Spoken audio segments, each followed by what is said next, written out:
o'clock news. Warm waters off the Gulf now fueling Hurricane Milton, which has already grown into a Category 1 hurricane tonight.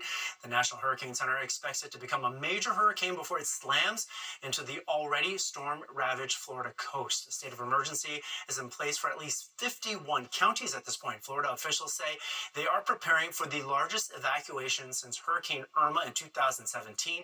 Nick Gregory joins us now with a look at all this. And initially they said Wednesday, but now it might even come earlier. Could be late Tuesday, on another Wednesday. That's still probably a good time frame, though, Arthur. And already they're seeing a lot of rain well ahead of the hurricane.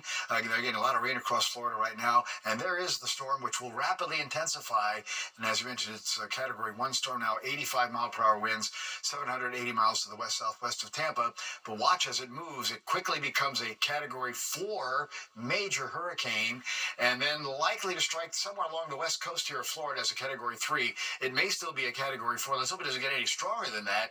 But nonetheless, this is going to produce, of course, a very potential life-threatening storm surge once again for parts of Florida, along with high wind and very heavy rainfall. And that will cover a lot of the peninsula. So Milton will definitely be making the headlines here as we go through the next couple of days. Then it pretty much heads out to sea from there. All right, our weather, big difference, right? What a great weekend. 70s again today, lower 70s, a little cooler than yesterday, but right about average, really. 90 and 36 in the records. Right now in New York, 64, and the sky is clear. Winds are light or calm or out of the south, and the humidity up there just a little bit, but not too bad. Pressure has been falling, though. 2996 waiting for a frontal boundary that's going to bring some showers to the area the wee hours of the morning, and probably lasting until about mid to late morning as you go from west to east across the region. Temperatures are pretty uniform, mostly low 60s for the island, Connecticut, a little cooler White Plains off to the east end, low 60s to the Jersey Shore, mid 60s as you move inland, though. And again, a lot of areas are just a bit milder than we were this time last night, to as much as 8 or 11 degrees. South wind will continue 5 to 10, occasionally a little gusty out there tonight, and it'll be rather breezy again for tomorrow. All right, low mid 70s, highs for the day. Jersey into the Hudson Valley, upper 60s as you move through Connecticut towards Long Island, and mostly 70s in the northeast, except eastern New England. High 70s Philadelphia, and 80-degree temperatures are popping up to the west. But that's not what will be coming our way, because as this front moves in, we'll be trending towards cooler weather as we're going into the week. There's that line of showers coming up with the front tonight, and that front will continue to advance eastward. And again, you can see it sort of on the wide view. Once that passes, it is dry almost all the way back to the west coast. So we'll be in really good shape at that point with cooler temperatures arriving this week. Here's your futurecast, and again, it is going to show those showers arriving overnight into tomorrow morning. But, you know, by late morning, early afternoon, they'll be gone. The sun will return, and then the cool weather takes over for a couple of days. Hurricane Kirk, yep, that's up there in the north, moving into the North Atlantic. That's Hurricane Leslie. Neither will threaten the United States, but Kirk, a Category 1 storm, guess where that's headed? That's headed towards France.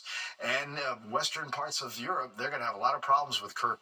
We'll be hearing about that as well. In the meantime, Leslie is likely going to weaken into just a tropical storm. No threat to land anytime soon. 62 tonight in the city. Showers will move in. Could even be a little thunderstorm tomorrow morning as temperatures drop into the 50s in the suburbs. Tomorrow, again, an early morning or showers through mid-morning, let's say. Sunny, breezy afternoon. Still up to 73, but you'll see here in the 7-day that we'll get back to only 68 on Tuesday with a gusty breeze and sunshine. We'll stay in the 60s the rest of the week. A little coolest day on Thursday, but it warms up next weekend, back into the 70s. Back with more of the 10 o'clock news after this break. Photography exhibit opens tomorrow, celebrating the life and legacy of master guitarist Les Paul. He was one of the pioneers of the solid body electric guitar and was the inspiration for the Gibson Les Paul. The exhibit is located at the Iridium on West 51st Street at Broadway. It will be on display through November 18th. We're going to be right back, but first, let's take a look at what we need to know about tomorrow's community. One of our favorite events, the annual Blessing of the Manimals, returned to New York City today.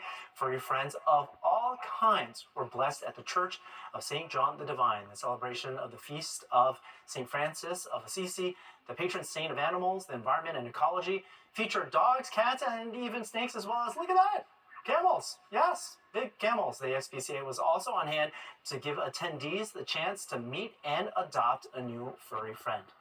And that's all we've got for the news side of things. You are all caught up. If you missed any part of the 10 o'clock news, you can always catch an encore on our free streaming app, Fox Local.